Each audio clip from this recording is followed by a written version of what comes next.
Mesdames, Messieurs, chers membres, je suis ravie de vous accueillir aujourd'hui pour cette première e-présentation des membres de la CCI France-Suisse, un nouveau format que nous avons totalement repensé de manière digitale.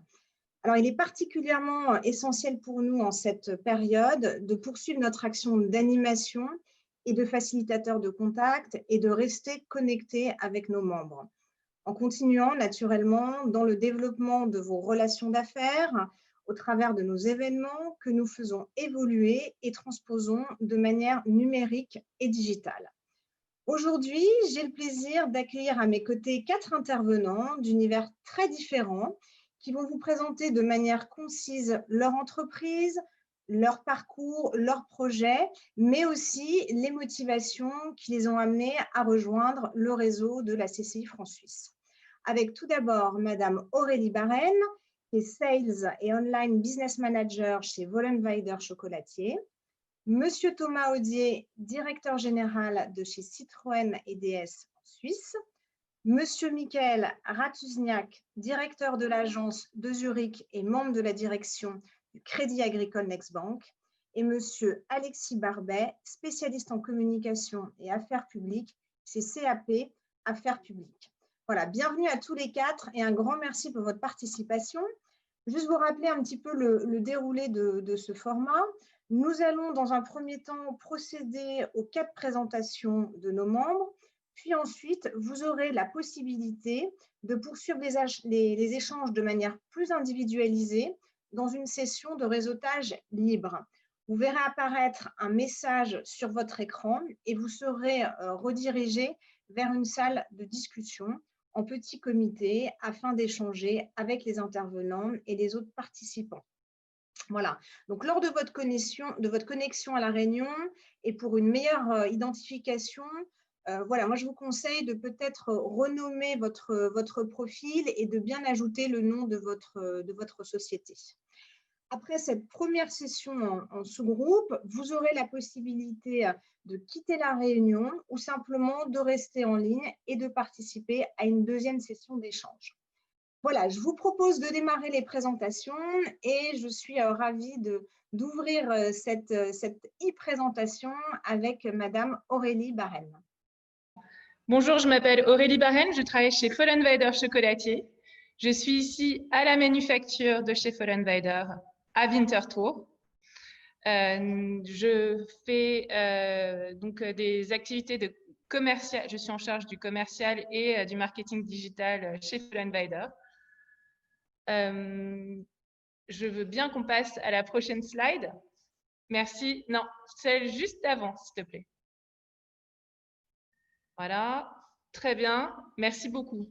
Je viens de Paris. J'ai étudié à l'Institut supérieur de gestion, qui est la même école qu'Anne-Sophie Pic et son mari. J'ai étudié donc à Paris et à Cologne. J'ai travaillé dans le marketing et dans le commercial, dans le premium. J'ai une passion pour la pâtisserie, raison pour laquelle j'ai fait mon CAP de pâtisserie et j'étais entrepreneur pendant presque 10 ans en Allemagne. Et j'ai eu l'occasion de venir ici en Suisse et c'était l'occasion rêvée pour moi de travailler chez un chocolatier. Et pour moi, Vollenweider, c'était une évidence. Peut-être qu'on peut passer à la slide suivante et vous comprendrez pourquoi. Voilà, nous sommes chez Vollenweider, une entreprise familiale depuis 3 générations. L'entreprise existe depuis 1943. On produit des gourmandises traditionnelles suisses comme des bretzels ou encore des produits, des gourmandises typiquement françaises comme les croissants, les brioches ou éclairs. On a une large gamme de produits. J'aime appeler les Vollenweider le nôtre de Winterthur parce qu'on a une gamme large qui va du petit déjeuner, donc des viennoiseries, à des produits traiteurs, du chocolat, de la confiserie et des gâteaux. Nous avons 4 boutiques à Winterthur et une boutique à Zurich, à Bellevue. Nous sommes également digitaux puisque nous avons 2 sites internet. Un site où on peut commander dans toute la Suisse nos chocolats et autres produits, ainsi que nous avons aussi un site en ligne de gâteaux personnalisables où on peut écrire Happy Birthday ma chérie si on veut et qu'on peut envoyer dans toute la Suisse. Donc nous sommes des artisans. Nous sommes 55 employés. Ça va des pâtissiers aux chocolatiers, aux boulangers, jusqu'aux vendeuses et aux chauffeurs et à ceux qui empaquetent les gourmandises. Nous sommes connus à Winterthur depuis des générations. Donc, il y a des traditions familiales d'absolument commander notre gâteau girafe. Donc, ça fait vraiment plaisir. On a des clients qui sont aussi bien de Winterthur que de Zurich et également une clientèle internationale. Nous sommes connus pour être donc traditionnels, mais également innovatifs. Et on a une grosse part de fantaisie aussi, parce qu'on a par exemple je ne sais pas si vous arrivez à voir des petits Père Noël qui font de la moto. Donc, on a beaucoup de plaisir donc, à créer des nouveaux chocolats et des nouveaux gâteaux. Donc, je vous propose qu'on passe à la slide suivante. Donc, pour nous, ce qui est très important, donc on navigue dans le premium. Donc, 3 choses sont très importantes. C'est évidemment, nos produits sont qualitatifs, nos produits sont esthétiques.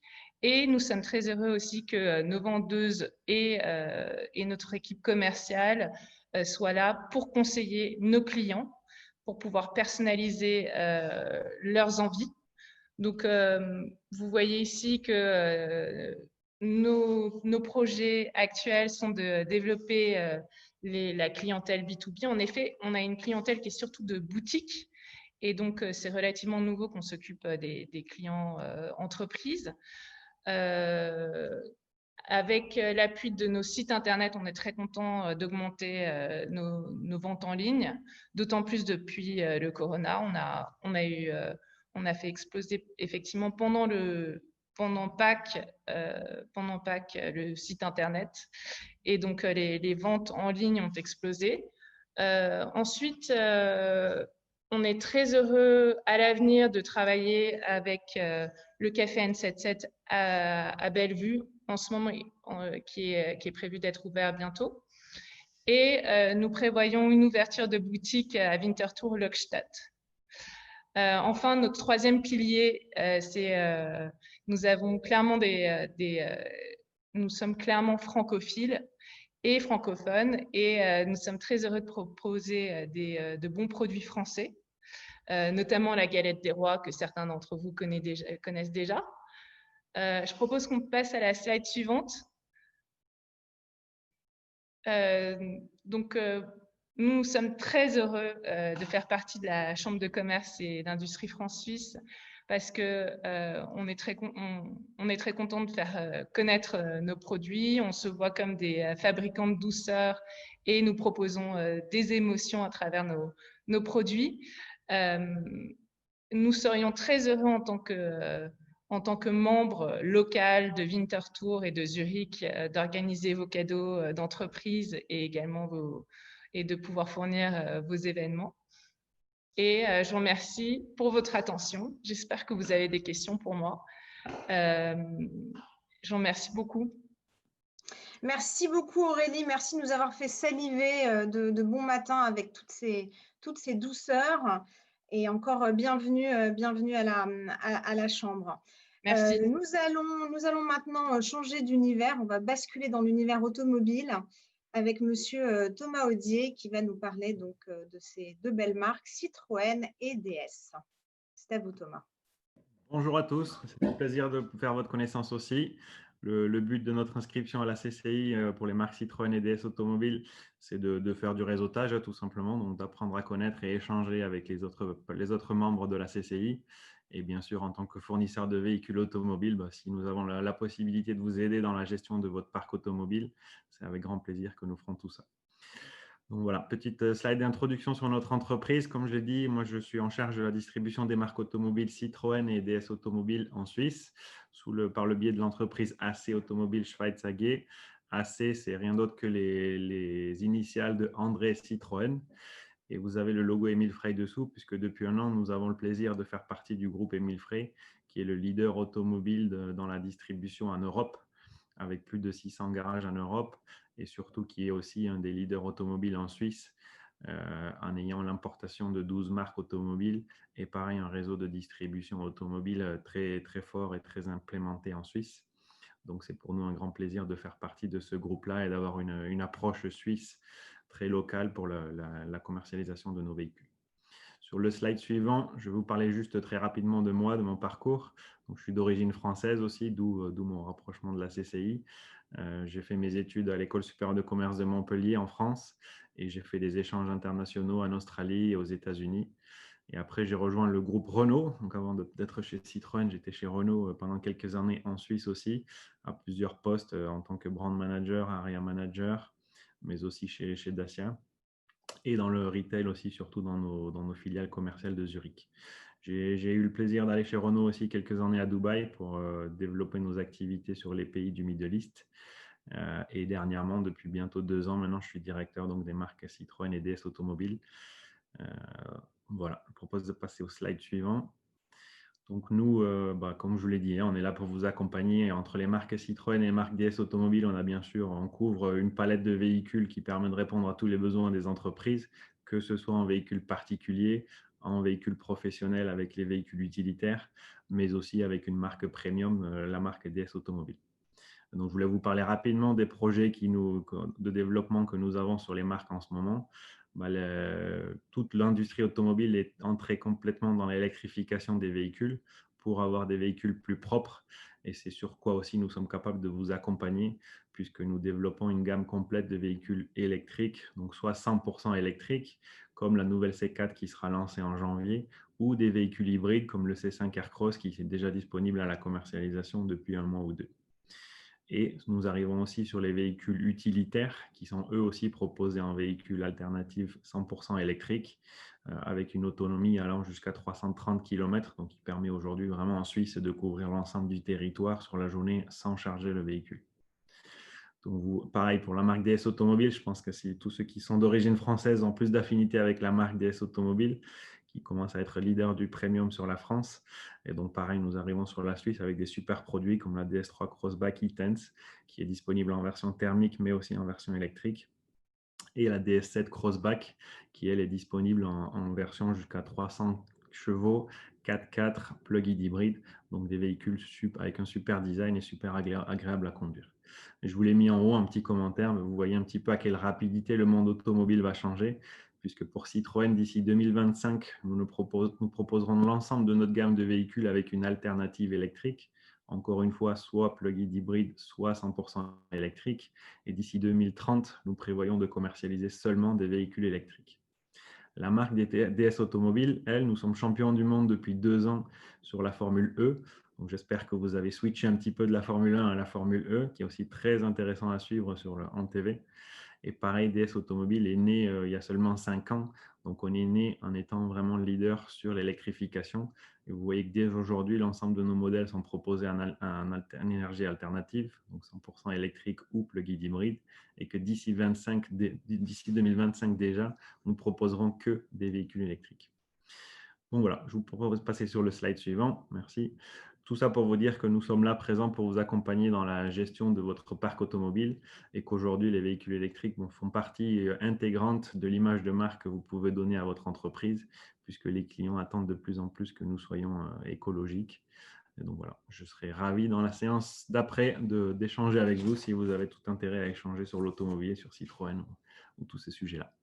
Merci de votre attention. Merci beaucoup Thomas de nous avoir transportés avec vos beaux véhicules. On va maintenant changer d'univers, parler de l'univers de la banque avec l'intervention de Mickaël Ratuzniak du Crédit Agricole Next Bank. Bonjour Mickaël. Bonjour Claire. Tout d'abord, un grand merci de pouvoir participer à cette première e-présentation des membres et surtout de pouvoir vous parler quelques minutes de Crédit Agricole Next Bank. On peut passer au slide suivant. Crédit Agricole Next Bank est né dans les années 2000. Au départ, l'idée était pour les caisses régionales au bord de frontières suisses de pouvoir finalement aller capter la clientèle des frontaliers directement sur le territoire, leur lieu de travail. Au fur et à mesure des années, et notamment en 2009, la banque a pris un virage assez conséquent puisqu'elle a commencé à proposer un vrai service de banque de détail en Suisse. Et nous avons aussi remarqué à ce moment-là que l'offre qu'on pouvait proposer intéressait aussi des résidents, des locaux, ce qui explique que petit à petit, année après année, la banque s'est étoffée pour arriver aujourd'hui à une offre complète de banque de détail à destination de la clientèle des particuliers. J'aimerais revenir sur deux éléments forts de ce slide. Le premier, c'est que nous allons dans quelques jours fêter nos 20 ans. Donc, c'est plutôt jeune pour une banque, mais malgré tout, c'est une étape importante. Dans une année où l'événementiel est un petit peu compliqué à organiser, mais nous essaierons, puisque l'anniversaire durera presque une année jusqu'en 2021, de créer du lien, de créer des événements. Et ça me permet de faire le lien avec une chose importante aussi, c'est notre finalement responsabilité sociétale et environnementale. Aujourd'hui, c'est un sujet qui nous tient à cœur, aussi bien en local qu'en national. Le Crédit Agricole Next Bank Suisse souhaite s'engager sur ce terrain. Pour le démontrer, on a déjà essayé cette année d'entamer certaines actions.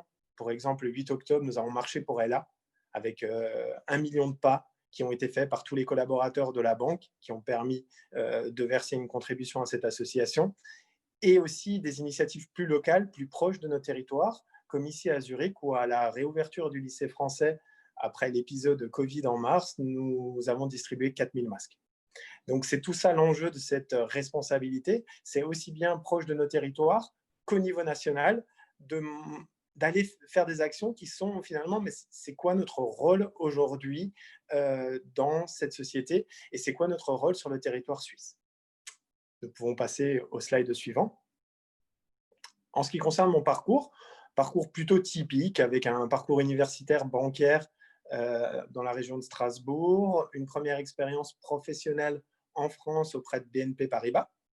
Et j'ai rejoint le groupe Crédit Agricole en 2009 sur le territoire et la région de Bâle. Je dirais que ce qui est le fil conducteur pour l'instant de mon parcours professionnel, ça a été toujours des missions de développement. Souvent, on m'a demandé de créer des équipes, d'aller explorer des marchés sur lesquels on n'était pas encore fortement implanté. Et ça fait le lien avec mon expérience actuelle, qui est celle d'être directeur d'agence de Zurich. Parce qu'évidemment, ici, c'est une agence relativement jeune, puisqu'elle a 3 ans. Et on a presque tout à faire sur ce territoire. Un territoire, évidemment, à fort potentiel. Mais pour autant, on a vu par le passé de nombreuses expériences d'entreprises françaises qui ont eu des difficultés, parce qu'il y a un certain code, il y a une certaine adaptation nécessaire finalement pour réussir à pénétrer ce marché suisse-allemand lorsqu'on a une marque à connotation française. Nous pouvons passer sur les projets de développement. Aujourd'hui, et on le revendique, Crédit Agricole Next Bank a pour souhait ou volonté d'offrir le meilleur de la Suisse et de la France. Cette double culture, on l'a dans notre clientèle et on l'a évidemment aussi dans nos collaborateurs. On a une mixité entre des collaborateurs frontaliers et résidents suisses.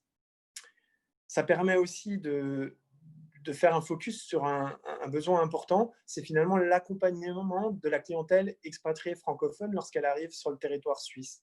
Aujourd'hui, on sait que la Suisse est la destination préférée d'expatriation des Français.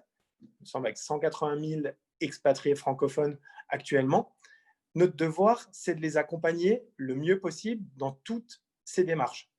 Alors, on pourrait se dire que sur le côté roman, c'est assez simple, puisqu'on y parle la même langue, le français, mais pour autant, il y a des vraies particularité de ce territoire, et c'est encore plus vrai en Suisse alémanique, avec évidemment un fossé culturel un petit peu plus important, et surtout, tous les expatriés francophones qui arrivent ici ne parlent pas forcément extrêmement bien l'allemand. Pour ce faire, moi aussi, je me suis expatrié finalement en Suisse, et je trouve que qui peut mieux parler de cette expérience finalement sans l'avoir vécu.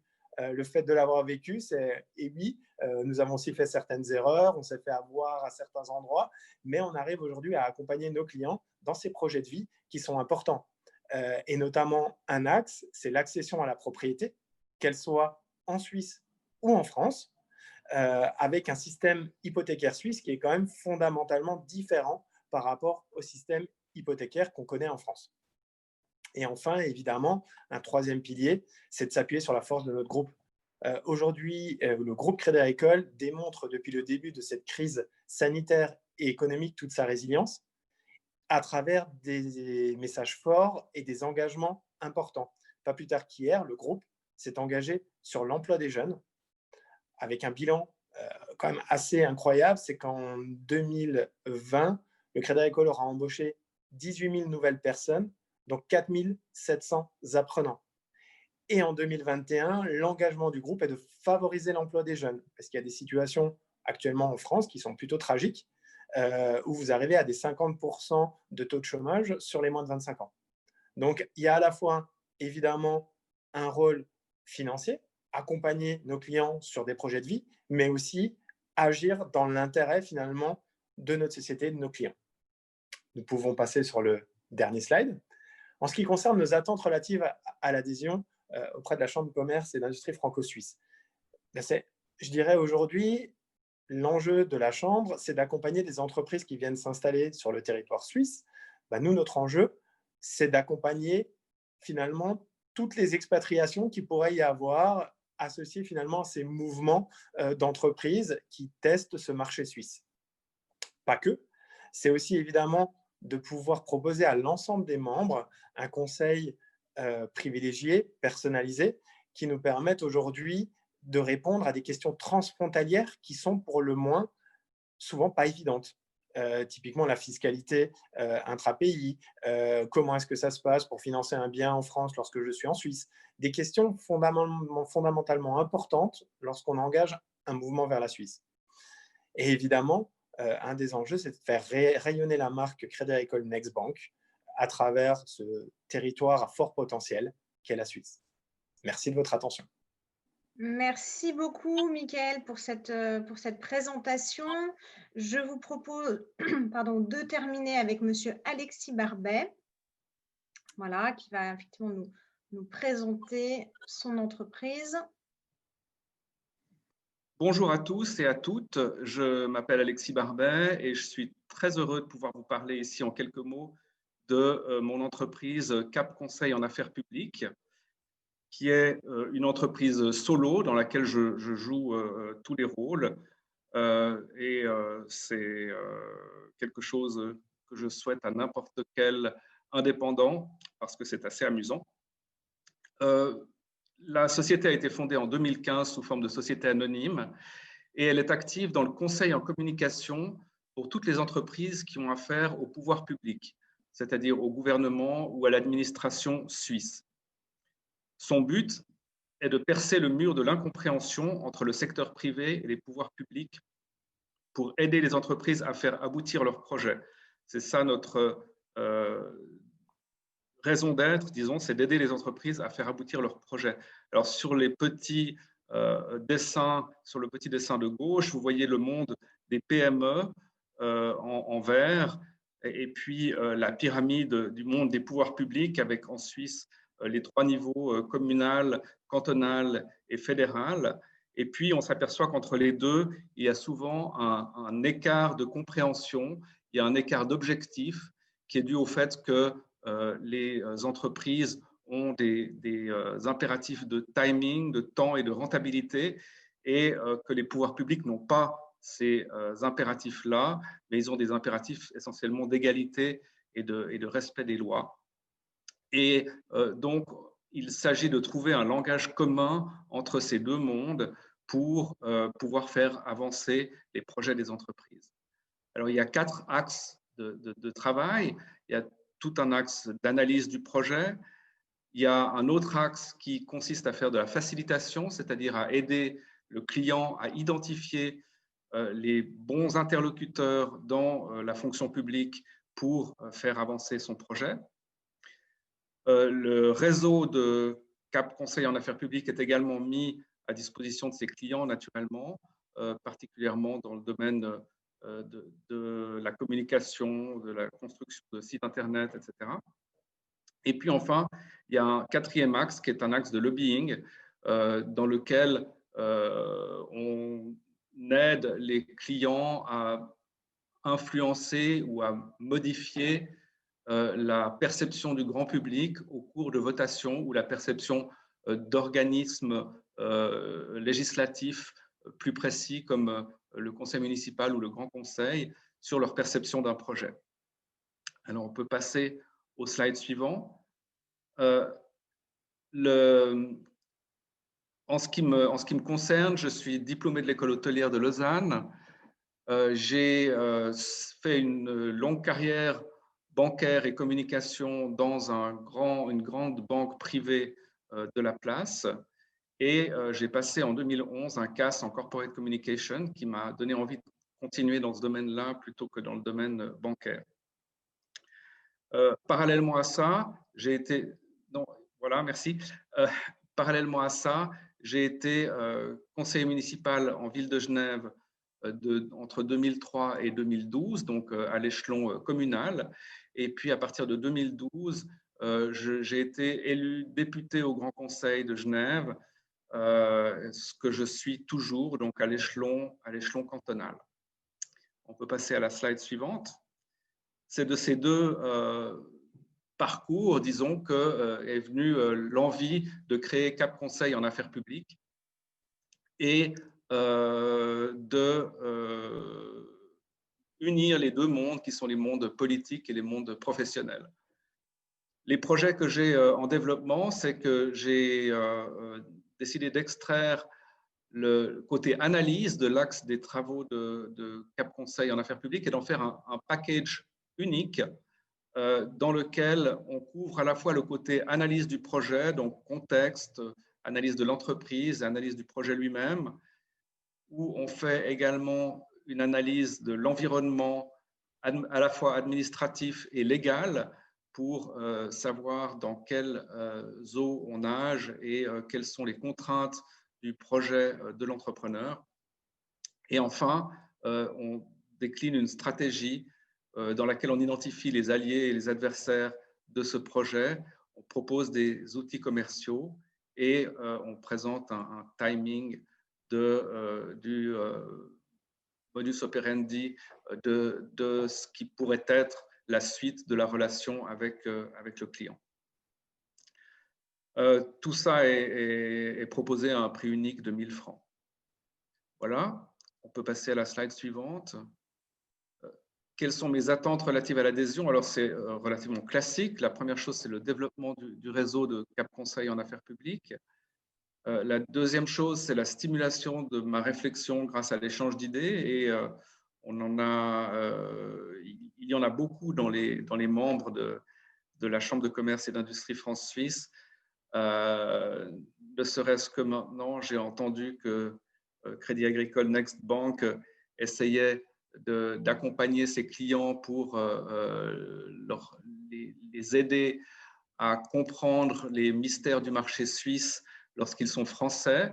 Eh bien, c'est également un axe de développement de Cap Conseil en affaires publiques, pardon, pour la suite de son activité.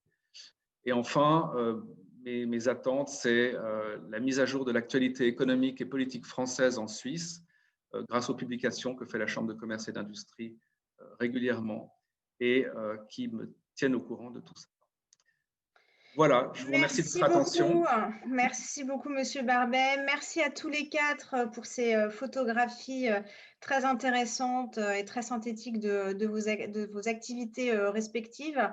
Je pense que ces 4 présentations illustrent bien aussi la grande diversité notre réseau avec des profils qui sont complémentaires, à la fois des grandes entreprises, des moyennes entreprises et puis des toutes petites entreprises, avec toujours cette double culture franco-suisse, puisque effectivement la composition de notre réseau est à la fois constituée d'entreprises françaises et d'entreprises suisses. Voilà, c'était la première partie de cette e-présentation. Je vous propose désormais de procéder à la deuxième partie de cette présentation et donc de vous connecter respectivement dans vos salles de discussion pendant environ 25 minutes. Vous allez avoir chacun à l'écran un message qui va vous inviter donc à participer en 4 sous-groupes avec chacun des intervenants. Voilà, et puis on se retrouve juste à la fin de cette première session. Voilà, merci à tous et bonne discussion.